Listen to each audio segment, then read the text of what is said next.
participants to tayari.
Good evening, ladies and gentlemen. My name is Mohammed Zubair Munshi. And before we begin, allow me to thank you all. That includes the dignitaries, delegates, online attendees that encompasses patients, caregivers, parents, as well as healthcare professionals. Coming live to you from Nairobi, Kenya. My name is Mohammed Zubair Munshi, and I will be your moderator for this session. A brief background or intro about me. I am a laboratory scientist with a specialty in pathology with a keen interest in infectious diseases and genetics. And I represent Agiomix. Now, I would like to give you a brief introduction about this webinar before we come on to housekeeping rules. So this is a webinar that has been organized by Rare Disorders Kenya, RDK, as well as Agiomix. A brief intro into Agiomix. Agiomix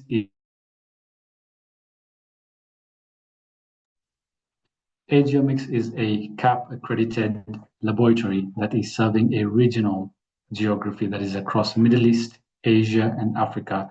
And we provide genetic testing services, but we are in a very unique position in that not only do we provide testing services, we also have the ability to provide counseling services to patients, caregivers, parents, as well as secondary opinions to physicians who are interested in tackling matters of genetic health. Coming to Rare Disorders Kenya, Rare Disorders Kenya is a patient-led organization that comprises of parents, caregivers, and patients who seek to enable genetic testing and counseling services. And they are the voice that want to make this kind of services accessible and affordable for persons living with genetic disorders. As we say, disability is not inability. And that is the theme of today's motto. So a brief intro into what this webinar is all about. If you look at the topic, it says the role of genetic counseling as well as testing. And the reason why we want to host this webinar is we want the online audience, be it patients or healthcare workers, to appreciate the importance or the ABCs or the fundamentals of genetic counseling and testing, because unfortunately it is an area that is not adequately addressed in sub-Saharan Africa. So before we crack on, I would like to give a couple of housekeeping rules. So I would request you and any other joining audiences to please mute your microphones. In case of any questions, please feel free to add them in the chat box and we shall address them later. As far as today's session is concerned, we will have 3 sessions. The first session will be a brief intro by Christian Mutena, and she will give us an overview of her experiences as far as patient advocacy is concerned in the realm of rare diseases. After that, we will come on to the main meat of the webinar that will be facilitated by Dr. Umut, and that will encompass the ABCs of genetic testing and counseling. So this is meant to be a very layman or friendly or non-professional webinar to equip us all with the knowledge behind genetic testing and counseling. Without further ado, I would like to call upon our first speaker. We will try and make this webinar crisp, concise and friendly for everyone. And before our presenter presents, I will give a brief bio sketch about her work. So the first speaker is Christine Mutana, and she is a passionate advocate for rare diseases and disability in Kenya and globally. As the co-founder of Rare Disorders Kenya, she amplifies the need of the rare disease community through awareness and policy advocacy. A mother of two children with rare genetic conditions, she is dedicated to ensuring children with disabilities live full, independent lives with dignity. Kristen Mutena, the floor is all yours. Thank you, Zubair, for the awesome moderation and also the good bio intro. As said, my name is Christine Mutana, co-founder of Rare Disorders Kenya, and I would like to start sharing right away on what I'm calling genetics 101. For those of us who've never been into a genetics class, like because I have a computer science degree. So today's session, I'm just going to start briefly by introducing the basics around rare diseases, because that's what Rare Disorders Kenya, RDK, is all about. So just to give you a brief ideology of what we term as a rare disease, so it's something that affects a small percentage of the population. It has different definitions varying from country to country, with the average used definition being 1 in every 2,000. We have over 6,000 to 8,000 distinct different rare diseases, and they still keep on being discovered every day. And then 32% of these rare diseases are genetic in nature, with 70% of them starting in childhood, and 30% of the children who get rare diseases, unfortunately, do not get to see their 5th birthday. Only 5% of these treatments have FDA approved.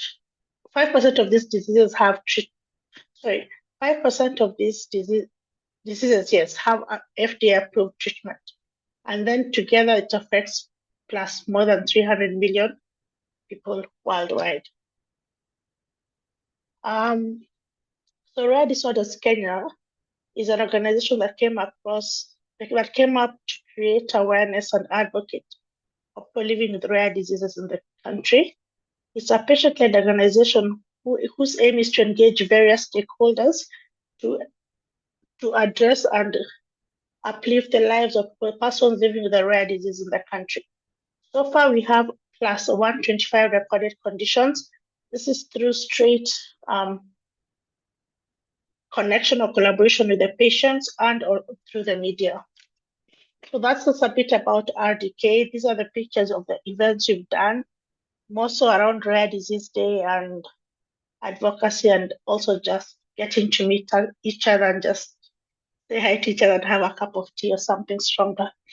Then our mission and vision, as stated there, is basically to ensure that all the people coming with a rare disease behind us do not have such a hard journey, just to enlighten their path and shed light onto it so that they can have an easiest and quality of life of a person living with a rare disease. I won't go into the reading of the vision and mission, but if you look at the picture on the right, it's the child is called Tunu, and we had gone for a photo shoot for one of the Rare Disease Day events, and I did find that she was very, very one of the best people who are photographed. Yes, one of the best models we had, and all the people on that picture are representing a different rare disease. So we have 1, 2, 3, 4, 5, 6 rare diseases depicted in that one picture alone. Then our objectives for the organization is to 1, educate and raise awareness on rare diseases in the country. 2 is to improve the lives of persons living with a rare disease. This can be through offering support, being a hub, or even basic, giving them comfort and peer-to-peer support from each other. Then the third one is collaboration with the different stakeholders, like government, industry, just to see if we can make the rare disease space in the country a bit more easier for us members. And the last one is promote research around rare diseases in the country. Then, as a patient advocacy group for rare diseases, we thought we should just add a couple of slides about why genetics matters in rare diseases. And as we said earlier, 72% of rare diseases are genetic in nature. And for that, that means a huge percentage of our conditions require genetics.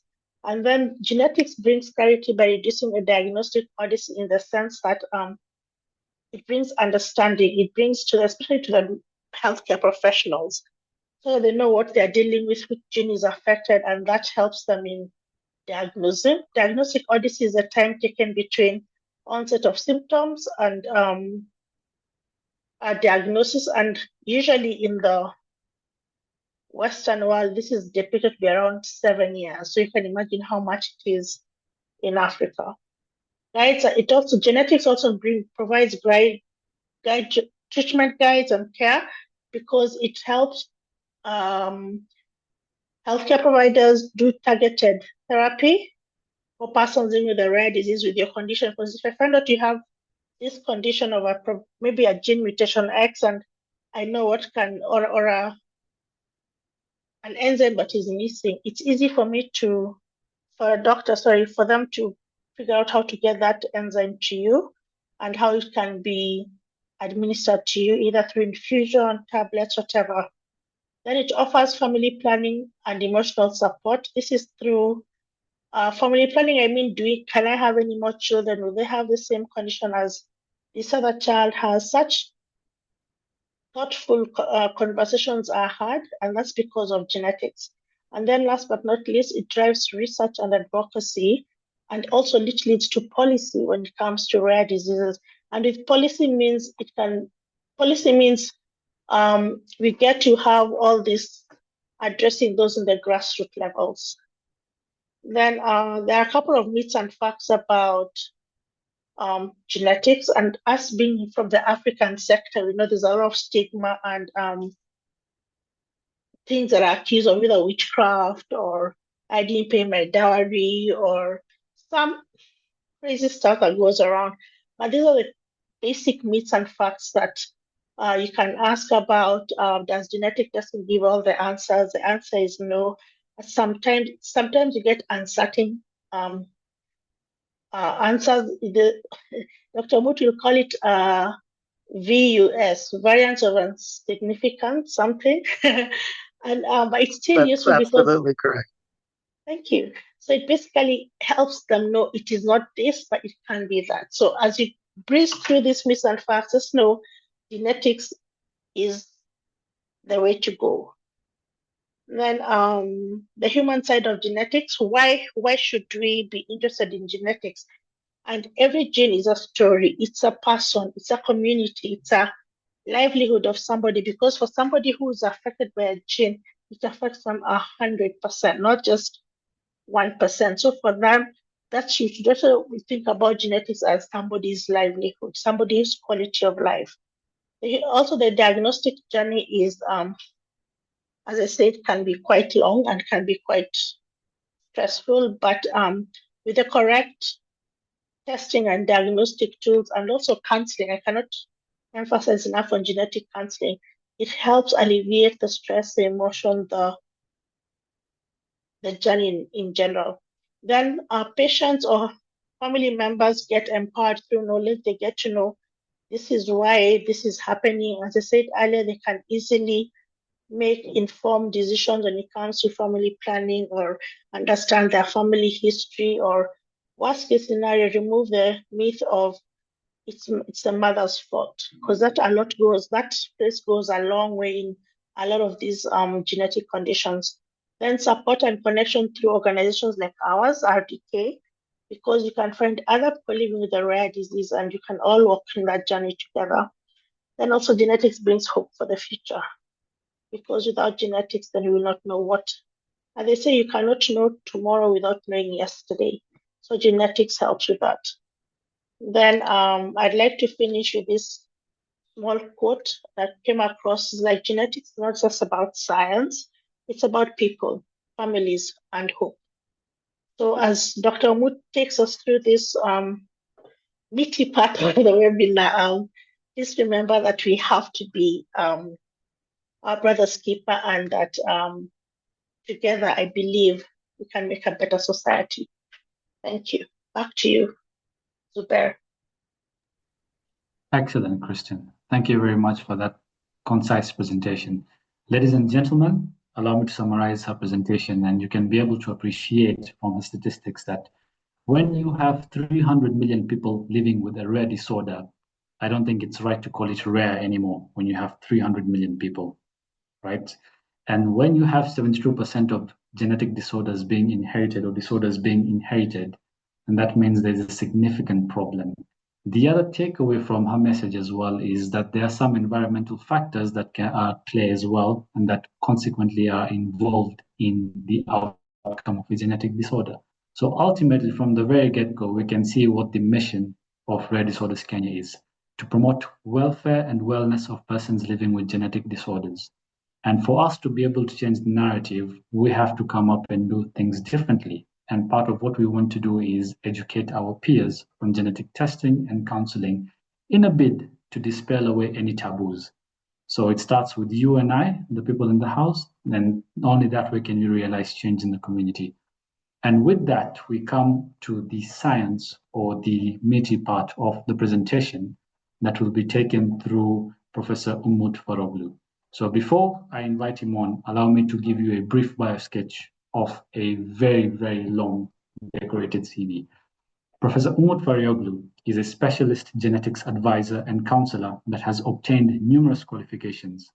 He first completed his bachelor's in genetics at the University of Wisconsin-Madison, after which he continued on his path to complete his PhD in genetics and developmental biology at the University of Minnesota. He further obtained his master's degree in genetic counseling at the University of Manchester, and he became an associate professor of medical biology in 2017. He is passionate about all things genetics and wants to use his knowledge to help people understand it and use it in their daily lives. He believes that science should be more accessible to everyone to better serve them, and his goal is to help people achieve their best by understanding their bodies better. And what better way is there to do that than by understanding what their genetics have to say? In his words, and I quote, "I understand that genetic and hereditary diseases can be very difficult for the person and the family. I will help you understand your genetics, the disease, and all the psychosocial implications that go along with it. We will work together to help you make the best decisions for you." Ladies and gentlemen, in the next 30 minutes, allow me to introduce Dr. Omu to the stage. The floor is all yours. Thank you very much for very kind words. And thank you to Christine and all the members of Rare Disorder Kenya for the very kind invitation. I'm humbled, and I hope I could do my best to do justice to this invitation. So allow me to share my slides, and I hope you can all see them. So, um, and thank you to Zubair for facilitating and introducing me to this lovely group of people in Rare Disorder Kenya. It's been an absolute pleasure interacting with them and getting to know them. So I wear two different hats. I'm a geneticist and a genetic counselor. So I'm the person that does the reports based on the sequencing, and so I write the clinical reports. But I am also a counselor, which means that I can also help you choose the best tests for your child, for yourself, and I can also help you understand and appreciate what the test results mean. If you have a diagnosis, I can not just me, my team as well, we can try to help you understand what that diagnosis means to you, not just from the medical standpoint, but like Zubair said, from the psychosocial standpoint, because once a genetic disease enters the life of anyone, you will know, I think, a lot of people know that it affects every aspect of your life, and hopefully we can discuss what these implications are and how it can happen. So I'll try to keep it as simple as possible. I hope I will achieve that goal. I'll talk a little bit about what genetic disease is, how it's transmitted. I think that's also important to know different types of transmission for genetic disease, and how do genetic tests work. I'll give you especially a very, I hope, a very kind of watered down or easy to understand version of the path we follow in performing these next generation sequencing tests. And then we'll talk a little bit about what genetic counseling is. A lot of people are actually a little surprised about what counselors do and how we can hopefully help you.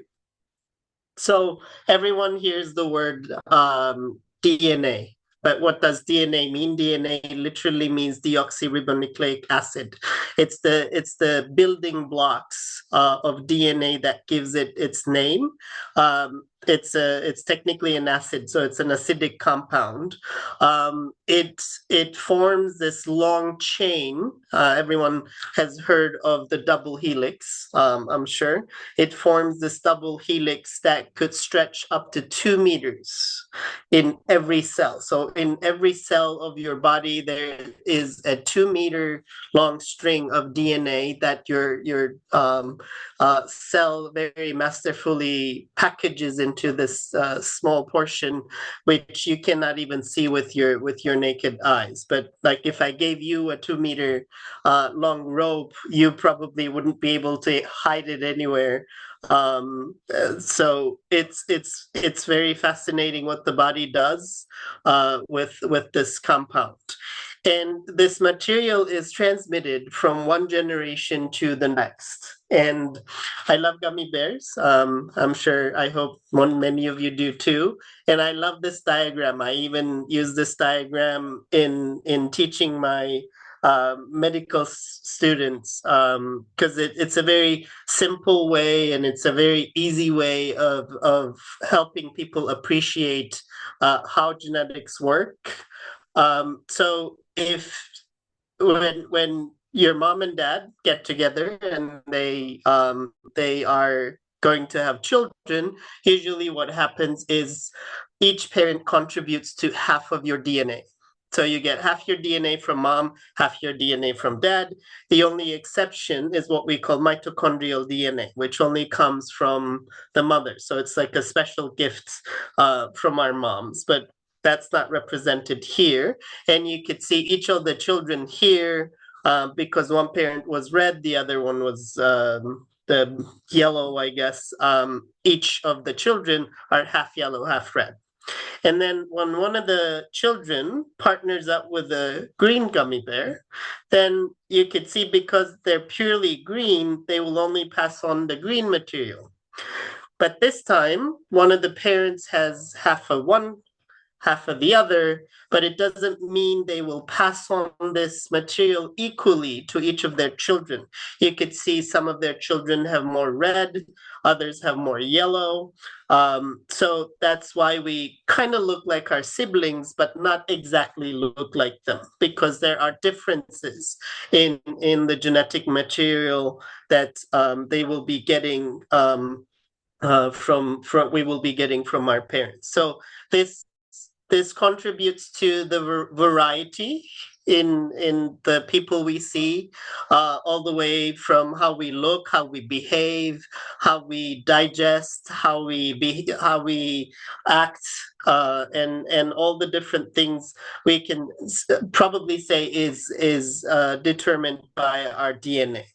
So when we talk about genetic disease, what we always say is any disease that is because of a change in the genetic material is called the genetic disease. But it doesn't mean every genetic disease is inherited. Because as Christine very specifically and very nicely said, some genetic diseases may not be inherited. They may be what we call de novo or new. And sometimes a person may get a genetic disease in their body, but that doesn't mean that that genetic disease exists anywhere else. So in those cases, that genetic disease will be only important for that person. It will just affect that person, and they will not be able to pass on that disease to the next generation. But other genetic diseases, if you have a specific change, specific variation, we usually don't like to use the word mutation. We save that for the research world, because calling those mutation is like calling people mutants, which we don't like to do. So these variants or these changes in the DNA, if it exists in every cell of your body, that means it also exists in your sperm or your egg, which means that it can be passed on to the next generation. So this is just to show you that DNA, it's actually a very simple molecule. It only is made up of 4 letters. We call them bases. And they're called thymine, adenine, cytosine, and guanine. There won't be an exam, so you don't need to memorize them. So thymine always pairs with adenine. You could see them pairing in the double helix, and cytosine always pairs with guanine. That's how they form that lovely helical structure. And this helical structure is based on the interaction of these letters. So when we look at DNA, what we're looking at is basically the order of these letters in the DNA. And in this 2-meter piece of string, in every cell, there's 3.2 billion letters that make it up. So that's a lot of letters that make up your DNA. And every time the cell divides, if you imagine you started as a single cell and you divide and multiply and become a whole human organism, and you continue to grow even after birth. Even even as an adult, if you cut your hand and there's now a missing part in your skin cells will divide and close that gap. And in doing so, every time they divide, they have to replicate and remake this genetic material to pass on to the next cell. So this is what the DNA looks like in a cell. These are your chromosomes. So the DNA in the cell are organized into total of 46 chromosomes. This is 23 pairs. And if you remember, we said half of your DNA comes from your mom, half of your DNA comes from your dad. So if you look at it, this is chromosome 1. We number the chromosome from the largest to the smallest. The largest chromosome is chromosome 21. You can say that one of these come from your mom and the other one comes from your dad. What I want to point out is these guys. This is the X chromosome and the Y chromosome. Obviously, you can only get the Y chromosome from your dad, but your X chromosome, if you are a female, you can get it from your mom and your dad. We'll talk about that in a little bit. So this individual is a male, which means that they got their Y chromosome from their dad, but that means that they got their X chromosome from their mother. And I don't know if many of you heard, a lot of the males get their intelligence from their mother because there's a gene on the X chromosome that actually helps the division of the nerve cells, which really directly contributes to the intelligence of the male of our species. So yes, most of us do get our intelligence from our mom, because most of the genes on the Y chromosome is actually associated with controlling sperm production and controlling the concept of being male from a physical perspective. I want to get your attention also to this chromosome. That's chromosome 21. That's the chromosome responsible for Down syndrome. And in Down syndrome, instead of having 2 copies of chromosome 21, people will have 3 copies of chromosome 21.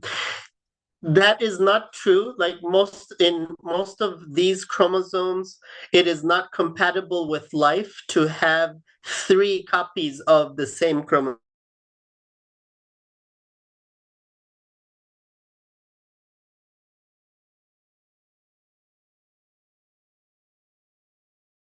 Bodies is genes on it, and that's why in some cases the body is able to tolerate an extra 3rd copy of chromosome 21, and it gives us our lovely people with Down syndrome, and they're really one of the loveliest, most loving people you'll ever meet. I don't know if you've ever met someone with Down syndrome.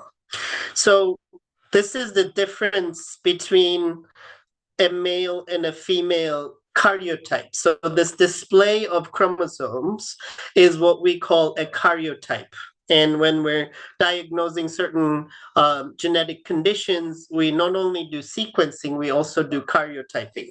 And you could see the biggest difference is in females, there's 2 X chromosomes, and in males, there's only 1 X chromosome and a Y and 1 Y chromosome.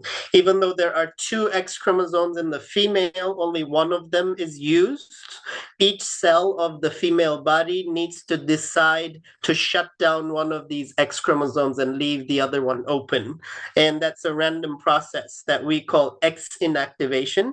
And sometimes it contributes to certain diseases in females, and it may manifest in some females and not in others. It may be more severe in some females and not other females. So it's not always, unfortunately, human genetics isn't always so straightforward, and it's actually filled with exceptions.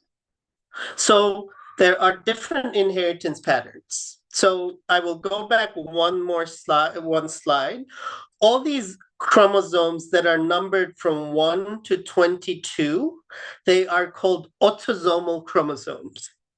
And the other 2 chromosomes, X and Y, they're called the sex chromosomes because they will help you determine the gender, whereas all the other ones are not associated specifically with any specific gender, and it is found in every gender in equal numbers. So when we are classifying genetic disease, we classify them based on where the gene is located. If the gene is located in one of the autosomes, meaning from 1 to 22, that disease is an autosomal disease. But if the disease is located on the X chromosome, if the gene is located on the X chromosome, then that disease becomes an X-linked disease. And we'll talk in a little bit the difference between what a recessive and what a dominant is in a little bit. We don't talk too much about Y chromosome related disease because there isn't that much other than maybe like sperm production issues, fertility issues, and maybe gender specifying issues. So let's begin with autosomal recessive. In an autosomal recessive condition, the meaning of recessive is that it needs both copies of the gene to be not working. If you remember here, we said you have 2 copies of each chromosome, which means that you have 2 copies of every gene, right? So in this concept, in an autosomal recessive disease, it tells us 2 things. The gene is located on one of the autosomes, so 1 through 22, and it's a recessive condition, which means that in order for a person to display the disease, they will need both copies of that gene not to be working. And you can see here, this is called a carrier father. We call it a carrier because it means that they have 1 normal copy and 1 copy that is not functioning properly. And this is a carrier mother, which means that she carries 1 normal copy and 1 copy that's not working properly. And this means that there's a 25% chance in every pregnancy for a child to be affected with the same condition, with the condition, meaning that they will get both copies that were broken from each parent. So they will have two copies of the gene, but unfortunately, both copies of the gene will not be working properly. 50% chance that the person will be a carrier like their parent, and there's a 25% chance that the child will not even carry the variant that is causing the gene not to function. So this is the simplest way to look at an autosomal recessive condition. There are cases, for example, if the father is a carrier, but the mother is unaffected, they're not even a carrier, then there is no chance for a child to be affected with the condition. They can only be a carrier just like their father. It could also be that the mother could also be a carrier, and the father could be vice versa, could be unaffected. So in a dominant disease, in an autosomal dominant disease, again, we're given two information. The gene is located in one of the autosomes, and it's dominant, meaning that the copy that's not working well dominates over the normal copy. So you no longer need both copies to be broken. You can have one copy normal and one copy broken, but the broken copy is enough to give you a disease. These are diseases like achondroplasia. I don't know if you've heard it. A lot of cancers work like this. So in this case, if there's an affected parent, then 50% of the children, because they will get 50% will get the affected copy of the gene, and 50% will get the normal copy of the gene from the parent. But we give this percentage for every pregnancy, because if the father has two copies, one blue, one red in this case, you either pass this one or you pass that one. Right? 50% chance. So in every pregnancy, there's a 50% chance for the disease to show up in the child. And it because the gene is located in the autosome, it means that it doesn't care which parent is sick. It works independent from gender, and both females and males can be affected equally by autosomal dominant and autosomal recessive disease. In autosomal dominant disease, there's also the concept of a new mutation. We call that de novo. In Latin, it literally means of new. So in this case, there's no family history. No one in the family has this condition, but all of a sudden there is a person affected by this condition. This could happen in multiple places. It could happen in the sperm, it could happen in the egg, or it could even happen in the embryo after the fertilization process. We have no way of knowing where it happened, really. Unfortunately, we cannot tell exactly where this may have happened, but all of a sudden there may be an affected child being born to completely unaffected parents.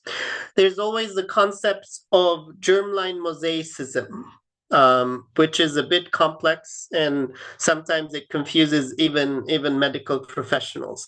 In germline mosaicism, it means that some of your sperm or egg producing cells are normal, but other cells that are producing eggs and sperm are not normal. So they can actually lead to producing abnormal sperm or abnormal egg, but none of this can be found anywhere in your body. So if I draw blood from you and test you, I will not find this mutation.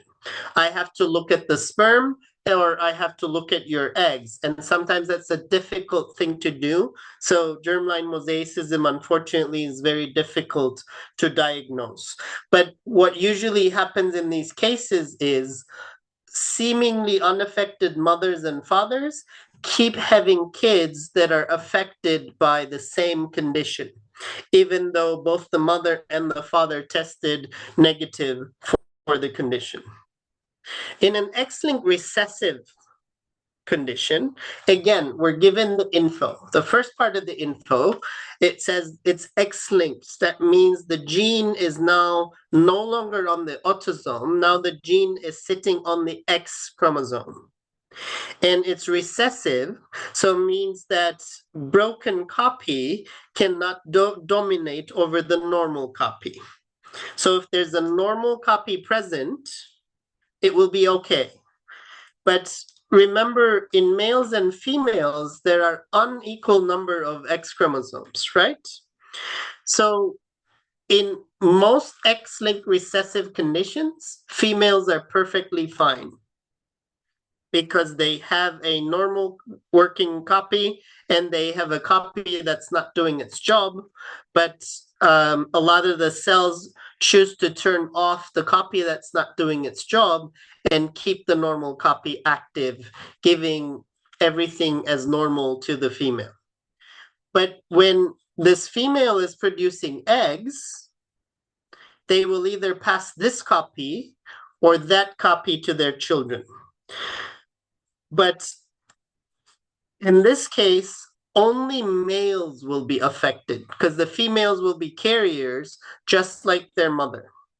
Why would the males be affected? Because they get one X chromosome from their mom, but only the Y chromosome from their father. So now there's a copy of this gene that is not doing its job, and there's nothing else to compensate for it. So now you have a male child that may be affected with a disease where the mother was a carrier. But of course, this means that 50% of the male offspring will be affected. But again, this is a risk for every pregnancy. In every pregnancy, if it's a male child, there's a 50% chance that it will be affected. If it's a female child, there will be a 50% chance that they will be a carrier just like their mother. Sometimes an affected father may have children. This is true, for example, for color blindness. Some males are colorblind, and this is an X-linked condition. So it has no bearing on their regular health. It just affects how they see colors. So their reproductive health is okay. Their general health is fine. So when these people have children, that means that all their daughters will be carriers because they had only one X chromosome and they passed it on to all their daughters.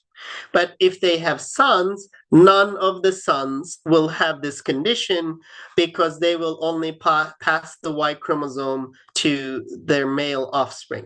So an X-linked recessive disease technically only passes from a mother to a son. And if there's a male affected with an X-linked recessive condition, they cannot pass it on to their sons, but they can pass it on to their daughters, which will all be carriers. In an X-linked dominant condition, it means that just like autosomal dominant, it doesn't care if there's a normal copy around. The not working copy will dominate over the normal one. So this means that 50% of the children, regardless of their gender, will be affected with this condition. If it's an X-linked dominant, because 50% of females will be affected and 50% of males will be affected, giving us 50% of all progeny or all next offspring to be affected with this condition. So I hope that wasn't too confusing.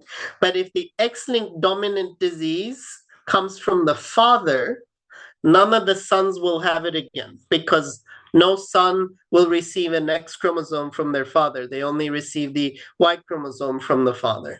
Whereas all the daughters will have the condition because they will only have the chance to receive the affected X chromosome from their father. Okay, so we talked about how genes and diseases are transmitted, and I'm sure many of you have heard the terms next generation sequencing or whole exome sequencing thrown around in many different platforms and doctors' offices, etc. So the reason why it's called NGS, next generation sequencing, is because when it was discovered, it was the next generation. It was the second generation of sequencing. The first generation of sequencing is called Sanger sequencing, and it is the older technology. So that's the first generation. And it was very expensive, very time consuming, very slow. We could only look at portions of the DNA. We didn't have the luxury of looking at the whole genome. It took us nearly 25 years to sequence the whole genome with the use of Sanger technology. And now we brought in the kind of the big guns, the next generation sequencing. And the other name for it, it's called massively parallel sequencing. And as the name implies, it's massive. The amount of data we generate with this technology is absolutely huge, and we cannot process it without the help of computers. It's so big because if you remember, I told you it's 3.2 billion letters. That's a lot of letters to read and read multiple times and to find mistakes in.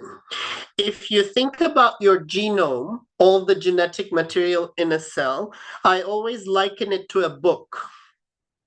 So lots of letters. And what we're looking for in that book is a spelling mistake.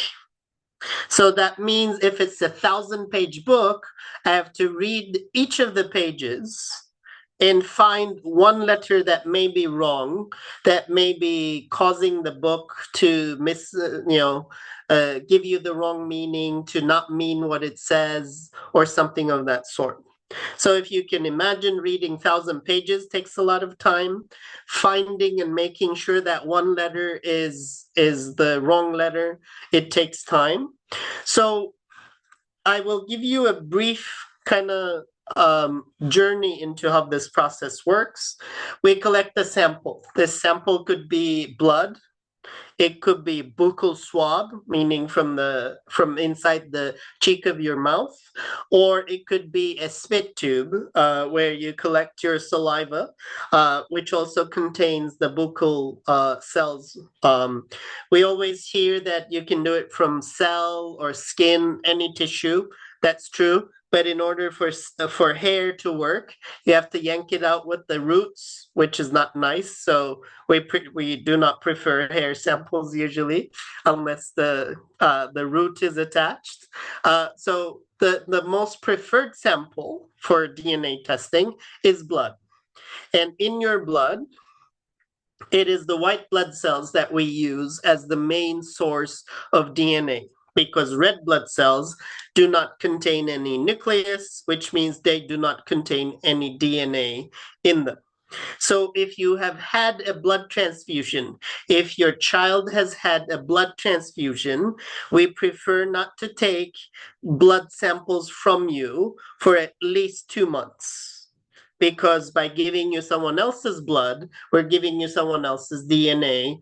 And if we take any blood from you and try to test it, we would essentially be testing someone else's DNA along with yours. So in those cases, we try to work from a buccal swab, especially if it's a child as well, not to kind of disrupt them by getting other tissues. But the reason we prefer blood in most cases, it provides us with the highest quality and the higher amounts of DNA that may be needed for next generation sequencing. Then we have to isolate this DNA. Isolation takes maybe 10 minutes with today's technology. So that's the easy part.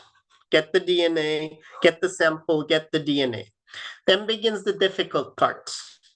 This is called the library prep. In a library prep, we chop up your DNA into many small pieces, and then we amplify them. We make multiple copies of them.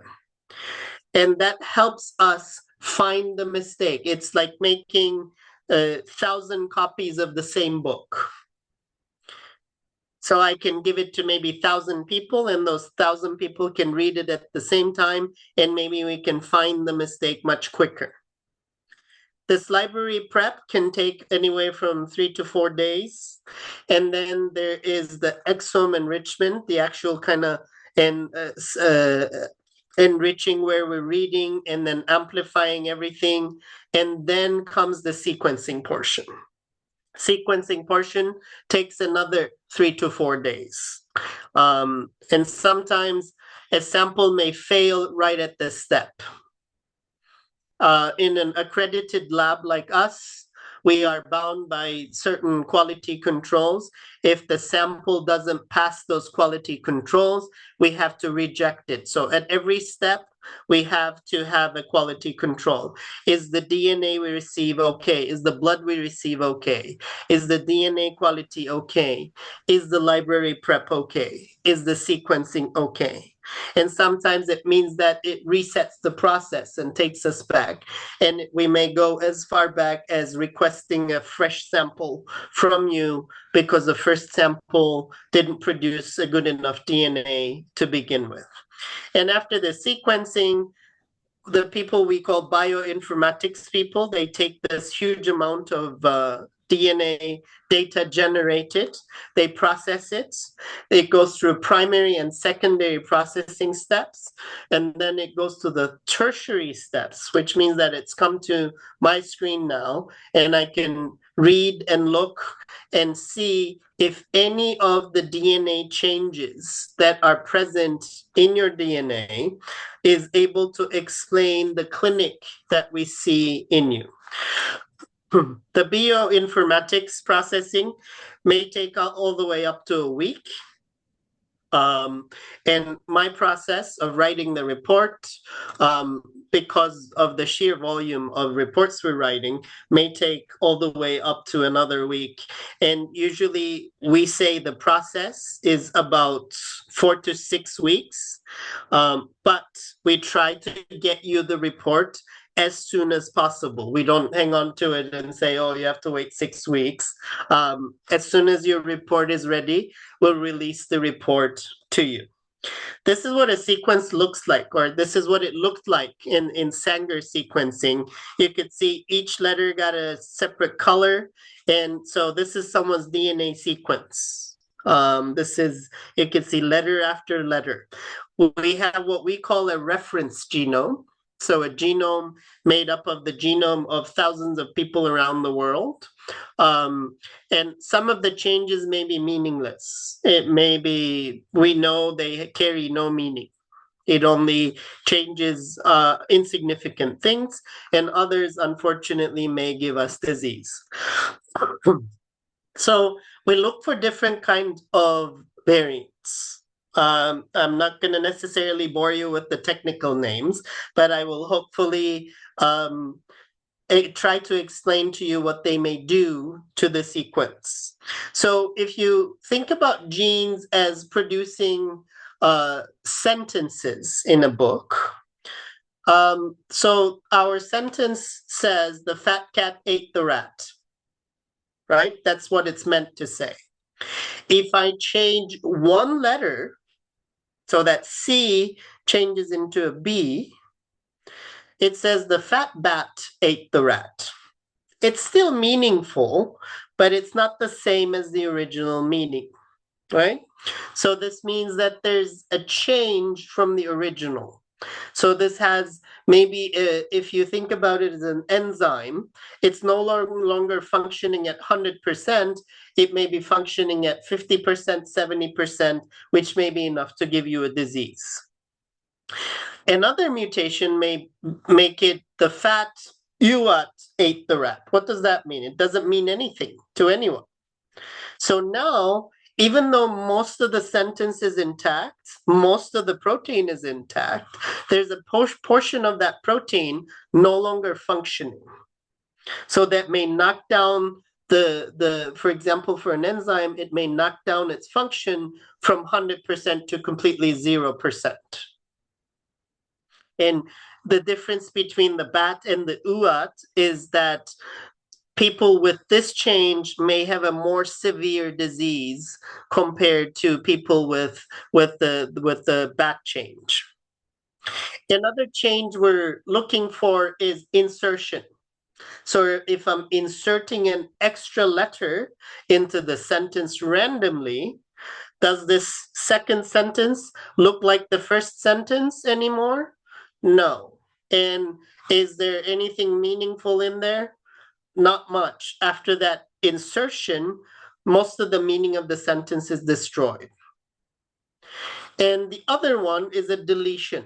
If I'm deleting one of the letters, again, the sentence may no longer carry any meaning.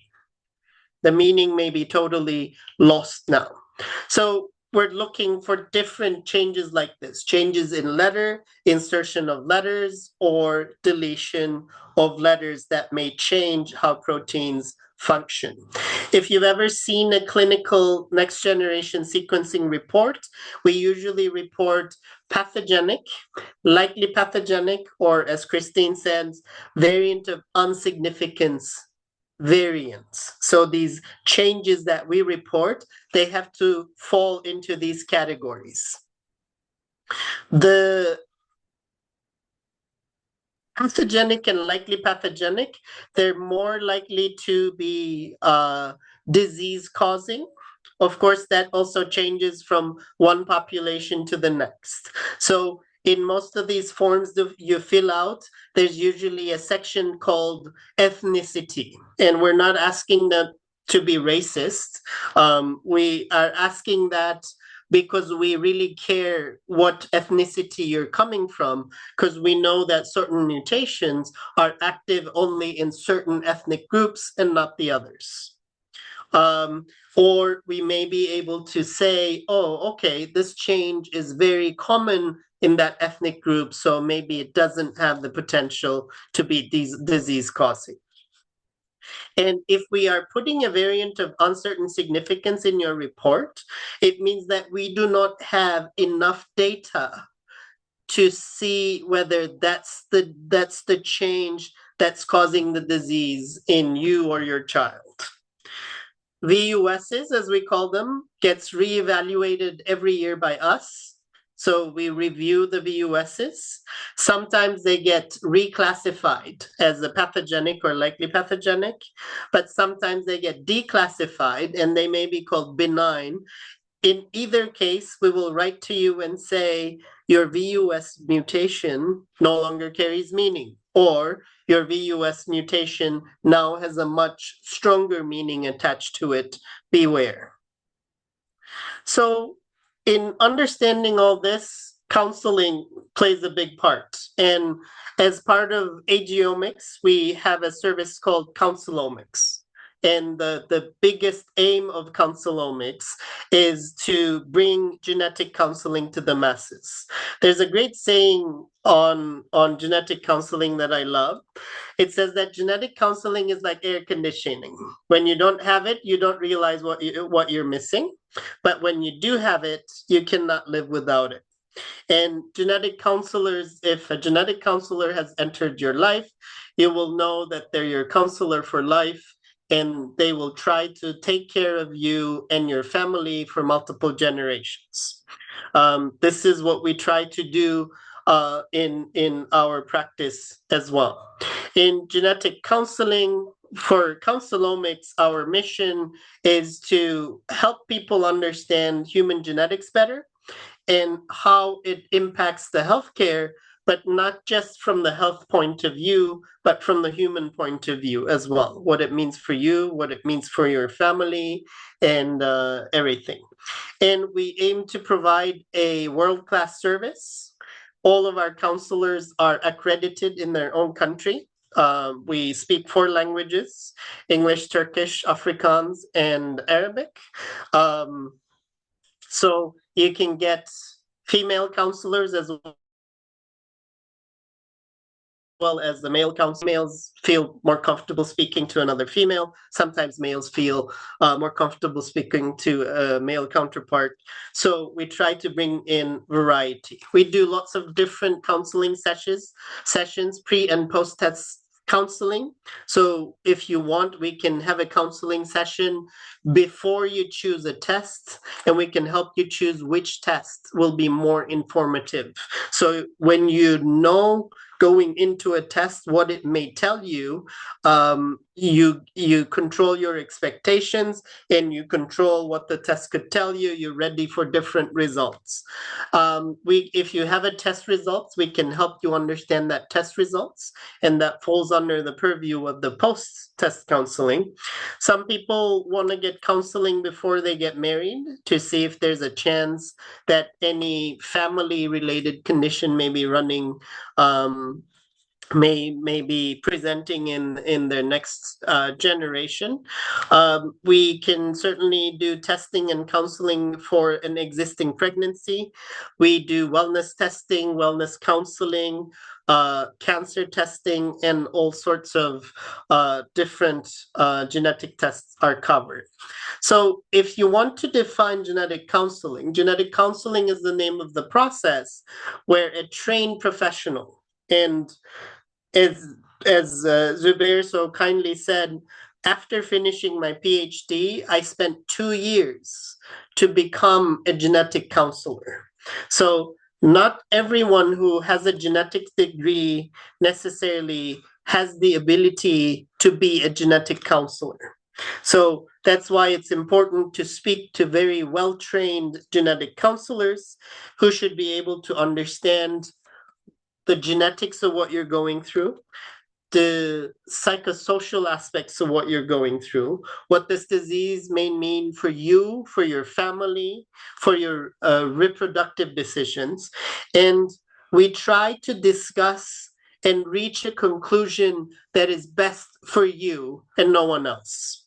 Because there's no one single decision that will fit everyone.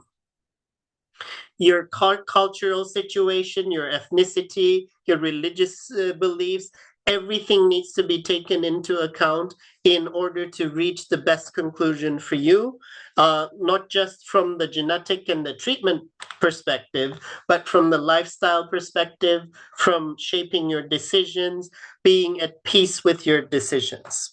So it's really easy. You can fill in a request form, or you can contact Agiomix and request a genetic counseling service, and they will ask you to fill in a pre-test questionnaire or a pre-counseling questionnaire, and we will then book you with the appropriate counselor based on your needs.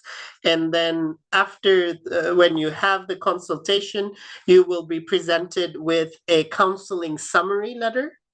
And you can take this letter to your healthcare professional. You can share it with your family members.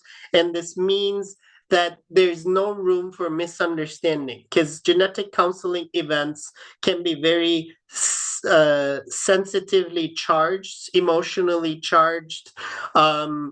You could be very stressed, you could be very tired, and you may misunderstand things. And the last thing we want is for you to misunderstand an information. That's why we give you that information in writing. You can read it multiple times when you're calmer. You can share it with family members. You could share it with your healthcare professional, and everyone will be on the same page. And like I said, we have licensed counselors. We're an online service, so you can access us from the convenience of your home. That means that we're available globally. My team is based in different countries. I have someone in Saudi Arabia. I have someone in South Africa. I'm based in Cyprus, in Dubai. So there's no limit on where we can reach you, and you could see we're a multicultural group and multilingual group as well. So we appreciate this diversity in our clients as well. So I want to say thank you for your time, for listening to me, and I'm turning the page over to Zubair. Thank you so much, Professor Umut. That was a very meaty and hefty and technical lecture, very insightful and very informative. So I would like to invite the online participants to post their questions or raise their hands. Then we will tackle the questions one by one. But before then, just to summarize Professor Umut's presentation, 2 pointers. Number one, if you have understood a bit of what Professor Umut was talking about, then we've been successful with our goal. Number two, if you have not understood a single thing about what Professor Umut has presented about, we have still achieved our goal. Because our goal here is to demonstrate that this is a very specific skill set, and not everyone has that kind of skill. Just like not everyone is a pilot, not everyone is a doctor, not everyone is a chef.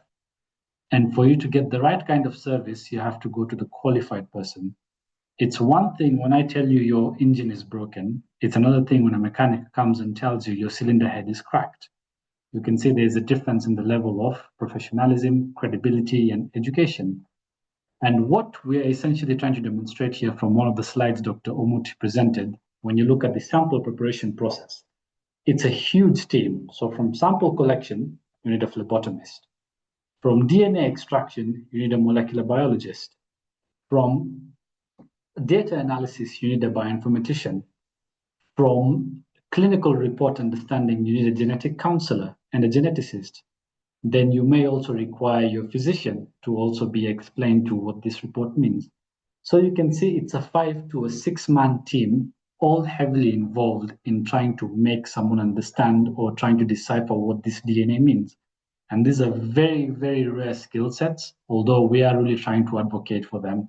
And the purpose of that slide was just to show you that it is a very costly affair because of the rare skills that are required.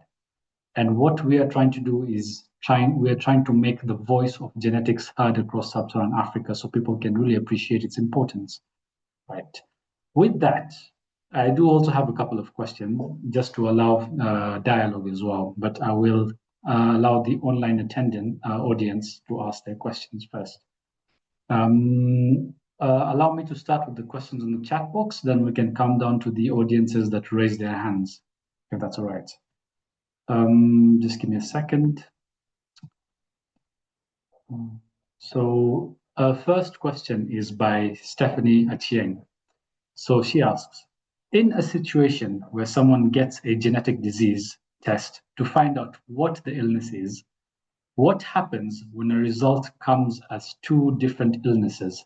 For instance, a test done last month will give a different result done this month. What really goes on in the human body for this to happen? Ideally, you shouldn't be. So there are different ways of looking at this. And I don't know if your question is based on cancer or if it's based on another condition. In cancers, we do sequencing for the cancer only. But because cancer changes its genetic material quite often, the sequencing results may change based on when you sequence the cancer. But in the actual human body, if I'm taking blood from you and testing your genetic material, you should only have to do that once. If you do it in a good lab with the good standards who's accredited, your results should not change when you test it again in 1 month later, you should get the exact same results. Because your genetic material shouldn't be changing that fast, and it shouldn't be leading to different diagnoses. I hope that answers that question. All right, I hope that's answered the question. I will move on to the second question, but I believe this was posted by Ifkhar Ahmed. I believe Christine answered that. So if you'll allow me, Ifkhar, I'd like to move on to the next question. So Hafsa Said asks, when sequencing, do white blood cells help detect also variations in specific cancer cells? Well, if they have a hematological cancer, yes. But again, sequencing for cancer and sequencing for a other disease group are two different concepts. So what I mostly talked about today is not cancer specific. For cancer, we probably will need to have a whole other hour to discuss cancer sequencing. That's what we call somatic sequencing, which only sequences cancer cells or body cells. But in another, when we're discussing inherited diseases and rare diseases, that's called germline sequencing, and that's a whole other sequencing concept. Thank you so much, Doc. Moving on to the second question, again posed by Stephanie Cheng. Does environment affect the gene results? I keep hearing so much on specific regions here in Kenya that are known to produce offspring that have rare conditions. How true is this? It does change our genetic material, but it can maybe affect that person and not necessarily change the germ cells that they pass on, or the sperm or the egg cells they pass on. If they're living in an environment where it's producing a lot of mutation and a lot of changes and variation, then they may mostly look at things like cancer, not necessarily rare conditions. If obviously the environment is affecting their sperm or their eggs, then they may be looking at various different diseases in their offspring. So environment does play an effect in our health and genetic material, but it depends on what that environment is. It even affects how we use our genes. That's where epigenetics comes into play. It controls how each person controls their genetic material without changing the sequence. Right. Thank you for that insight, Professor Mut. The next comments are words of gratitude by Ifkhar and Sarah. Saran, they are commending you on the presentation. I would like to thank you for your time. The next question is by Mboga Jerome. Their question is, what's your opinion on epistatic and hypostatic gene expressions? I can see a smile there, so. I feel like that really that's like a discussion for a genetics class, maybe. I feel that may be a little too much for this group. Those are certainly big, complex concepts that changes simple, what we talked about, the simple Mendelian genetics. So maybe that's a discussion for another day. Right. Mboga Jerome, will be sure to reach out to you so that we can link you on much more scientific engagement on genetics. Charles Waihenya asks another technical question, but I will summarize it. So his comment is, very informative session. We recently did a whole exome sequencing for prostate cancer patients in Kenya, Caribbean, and USA. The results, 50% of the Kenyan signatures were variants of unknown significance. How then do you use panels which do not contain our local signatures? We will need domestic signatures for NextGen to make sense in our setup, especially LMICs. I believe the question is with regard to using local data set, I believe. I think there's a lot of value to having a local data set, but that data set begins to accumulate only with testing, in especially conditions of disease. And when we find a VUS in a patient, for example, one of the things we request is family testing. Let's try to see if the family has the same change. How is it being transmitted? Does it make sense with the disease? Is it meaningful? Is it not meaningful? Currently, we have a lot of data in our company, especially for Middle East and North Africa. More data we accumulate, more patient data we accumulate. Now we can safely say for some Middle Eastern populations, for example, this variant is no longer meaningful. We know it's meaningful in Europe, in a white European population, but we can confidently say it's not meaningful in the Saudi population, for example, because we've accumulated enough experience and enough data to be able to say that. And you're absolutely right, a local data set will be amazing, but it really takes a lot of time and effort to collect something like that.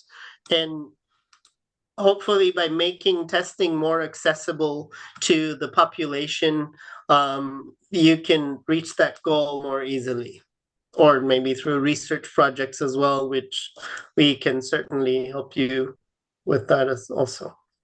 Absolutely, yeah. So in a nutshell, what we are trying to do is we are trying to move away from a Eurocentric bias using data sets of populations that could be of Caucasian or white ethnicities, because with genetics, it has to be personalized medicine. And the only way to build that data set is to increase or enhance testing at a local level of local persons of interest as well.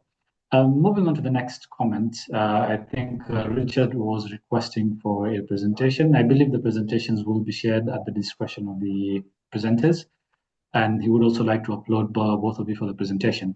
Charles Wahenya, again, back on the question of sequencing. You may want to specify what you mean by PLP, but I will try and mention it.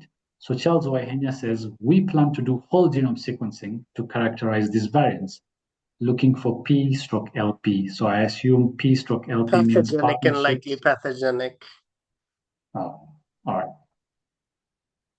So certainly whole genome sequencing is more informative than whole exome. But on the same token, whole genome sequencing tends to be a lot more expensive. So usually lot less desired by patients. We usually, the first step of testing for a lot of clinician is whole exome, because 87% of disease causing mutations sit in the exome, which is the protein coding region of your genome. But that still means the 13% may be sitting somewhere else. But it's such a huge cost difference these days that a lot of people go for the whole exome versus the whole genome. But certainly if you do have the means, if you do have the finances, whole genome sequencing will be a lot more informative. And I think we're also open to collaborate where research is concerned. So if you do have data sets that you'd like to sequence as well, I think we as Agiomix also in the capacity to explore potential collaborations for your study, Charles, as well. Moving on to the next comment, Zainab Mohammed. Amazing lecture, thank you. My question is about NIPT. Does previous pregnancies affect the result of a current pregnancy? Moreover, she says, I am wondering if a woman had a baby recently and now she is pregnant and will do NIPT, will the fetal DNA from previous pregnancy still be in her blood and affect the accuracy of the test? Certainly possible. I wouldn't say it's impossible, no DNA left, it'll be all gone. Depends on the difference between when the baby was delivered and when the next pregnancy happened. There may be residual DNA, but you can argue there's also maternal DNA in there. The idea is NIPT needs to be treated as a screening test. If you do find something, you need to do a diagnostic test to prove it or disprove it. So I think this is a big misnomer about NIPT, that it is a diagnostic test where it isn't. NIPT only gives you a risk figure, and that risk means that, like, if it says 1 in 5,000, it means that 5,000 people with your test results, only one of them will have a child with Down syndrome, for example. That's what that 1 in 5,000 means. But do you want to actually see whether your child will have Down syndrome or not? Then you have to do you have to look at the chromosomes of your child and see them. The professional needs to see them with their own eyes in a karyotype. So it is possible that DNA may linger from previous pregnancies. We even have cases where a pregnant mother broke her bone while she was pregnant with her son, and actually cells from her son's body helped her fix her bone. And when we drew blood from her, we detected male cells. So it's possible that any cell from a baby may be part of a mother forever. So there's a lot of I think pitfalls. People need to be careful with NIPT. Thank you, Professor Moten. Again, it's a testament to why counseling is important, not just in medicine, but in any walk of life, having the right kind of advice, because everything, as you know, is contextual, right?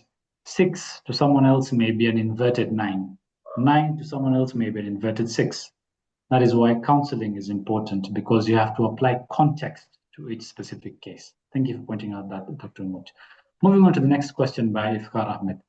Is there any way to know the factors contributing to any certain clinical significant genetic change? So, like, what changes our DNA? Is that the kind of simple version of the question? What causes a change? What causes a variant? Am I understanding the question correctly? So if that's the case, there are different chemicals that can change it.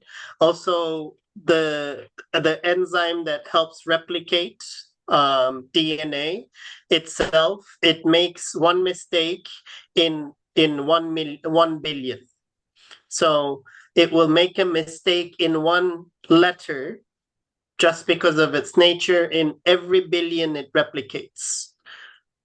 But the idea is hopefully it will notice that mistake and fix it. But we have varying degrees of how well these mutations or these changes are fixed. If you're a smoker, for example, you will accumulate mutations a lot more. If you're a drinker of alcohol, for example, alcohol accelerates increases the cell division. So you may be causing cells to divide more, and maybe that will lead to more mistakes. So there are multiple environmental factors that may contribute to a letter of the DNA changing in some of these variants coming up. But it's such a complex world in the DNA that it's difficult to pinpoint exactly what caused it.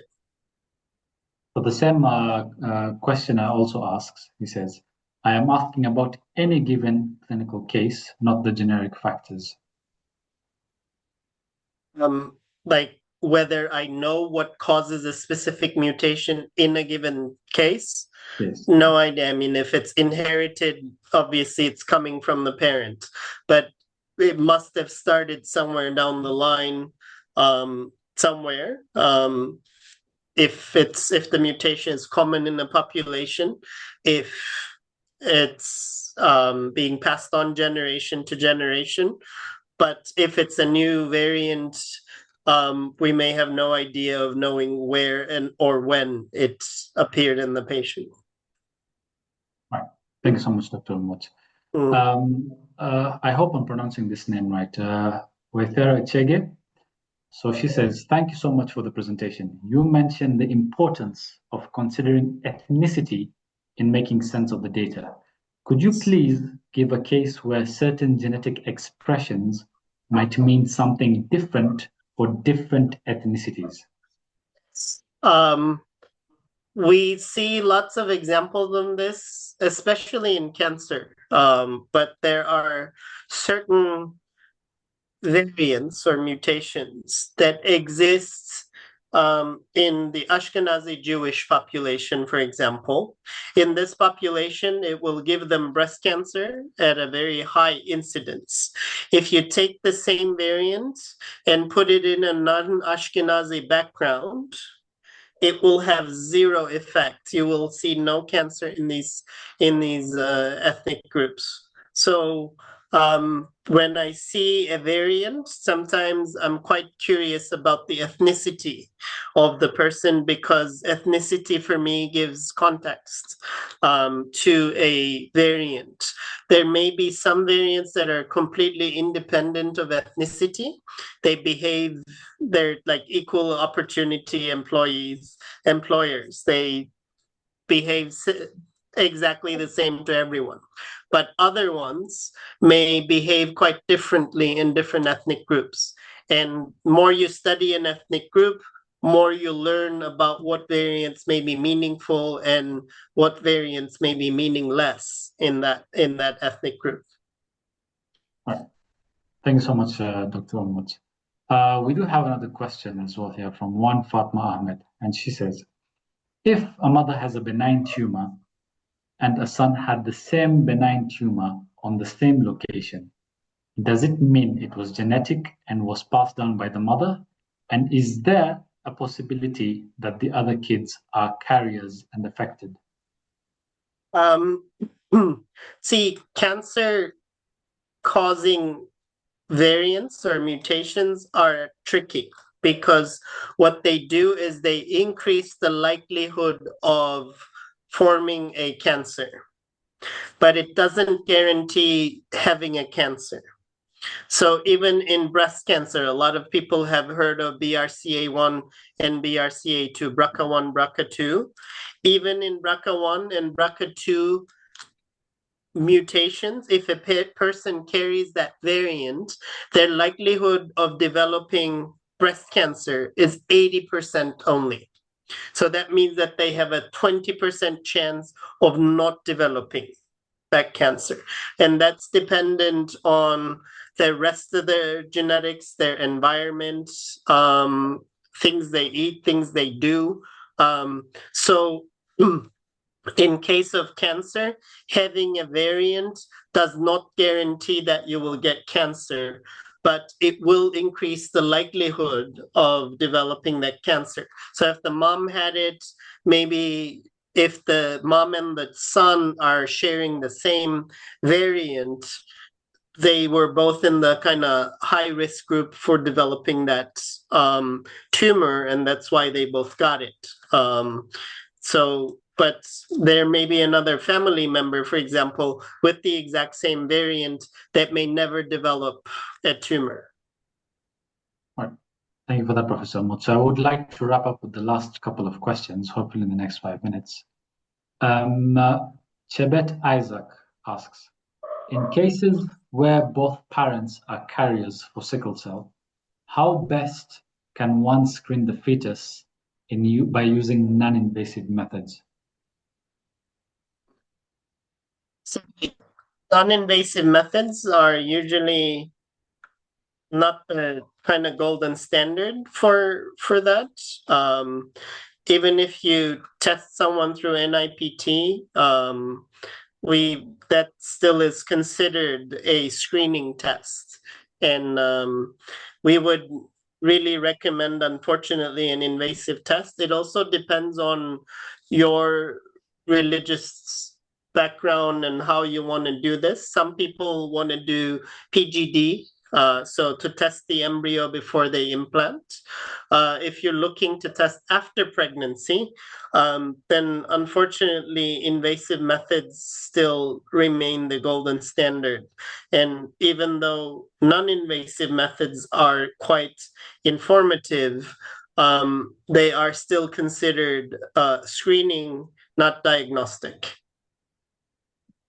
Thank you so much, Prof. Omot. Coming on to the second last question, Saito Saitoti asks, how do you know an autoimmune disease is genetic or not? All autoimmune diseases are genetic some way or another because they are all stemming from a genetic predisposition. We just don't know which genes are coming together with which variants to manifest. And immunity has a very complex relationship with genetics. So there's a lot of changing the genetic material that takes place in immunity to form all the antigens that recognize us as self. And in that process, something may be going on. So a lot of autoimmune conditions are based in genetic. They're just not necessarily inherited all the time, or we don't have enough of an understanding of autoimmune conditions to say this is the gene causing this autoimmune condition. Thank you very much, Prof. Omot. And finally, we come to the last question of today's session before we wrap up.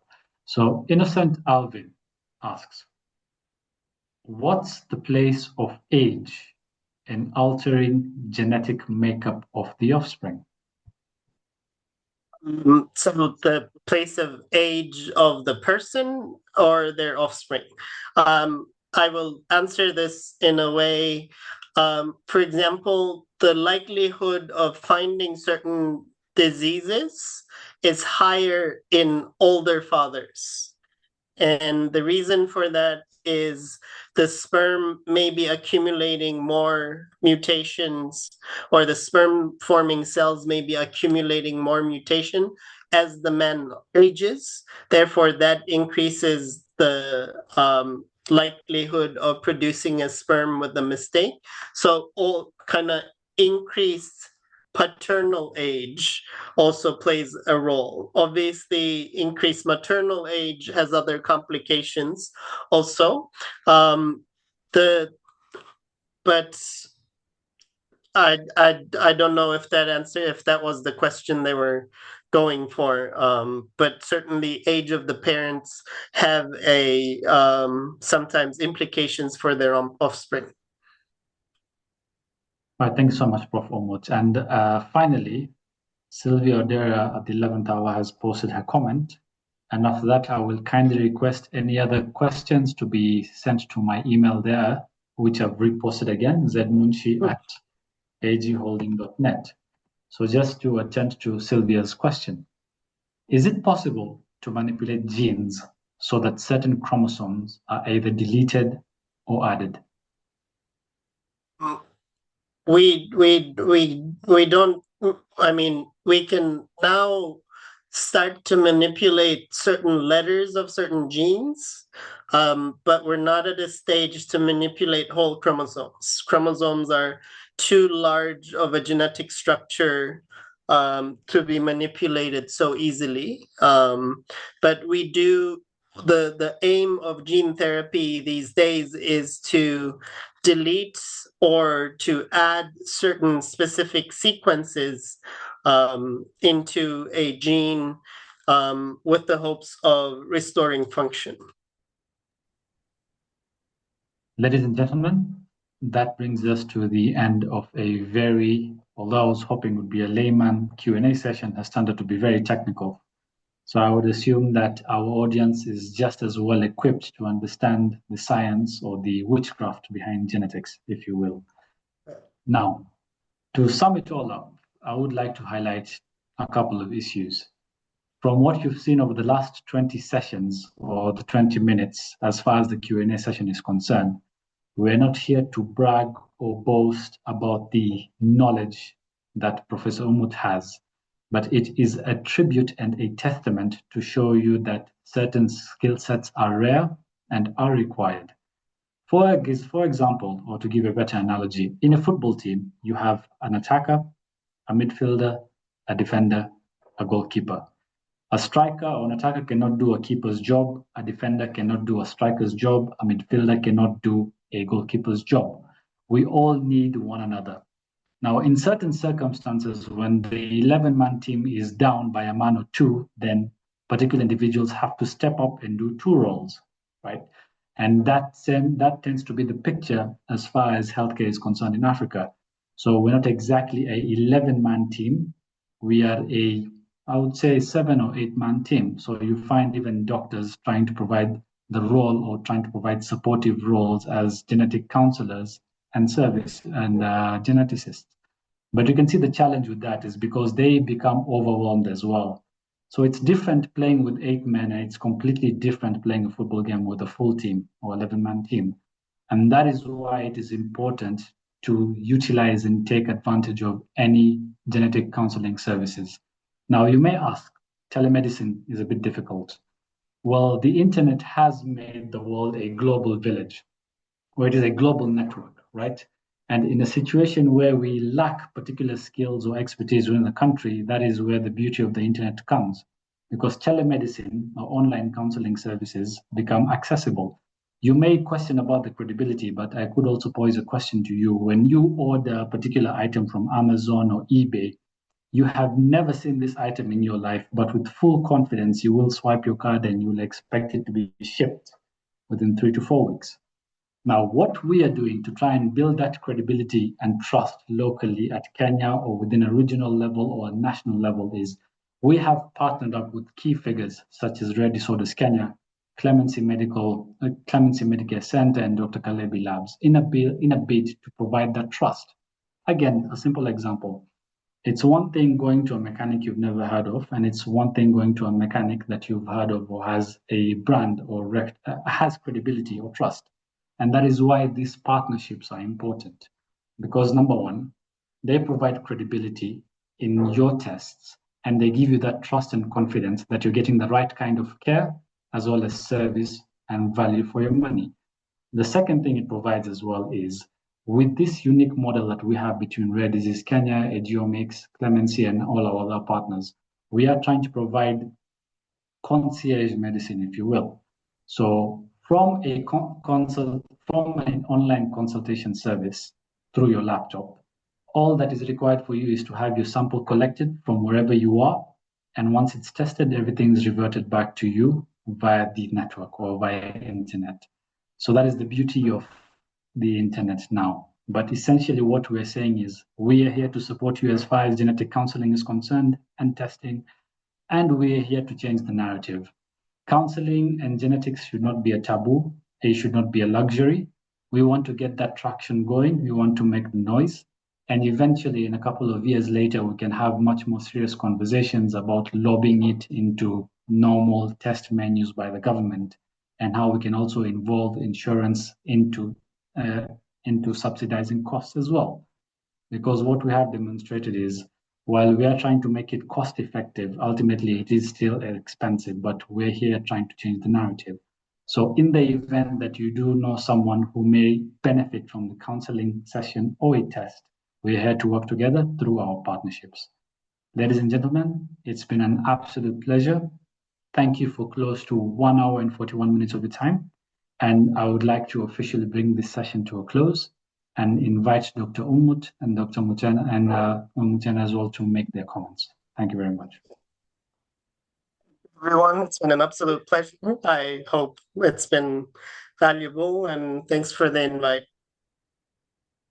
You're more than welcome, and thank you also for accepting my invite. And to all of you in the room, if you know somebody who is in need of a support group, look no further than RDK. And thank you, Zubair, for wonderful moderation. Karibuni. Once again, it's been an absolute pleasure. And ladies and gentlemen, you have yourselves a lovely night, and you're free to exit the session. Thank you. Take care. Bye.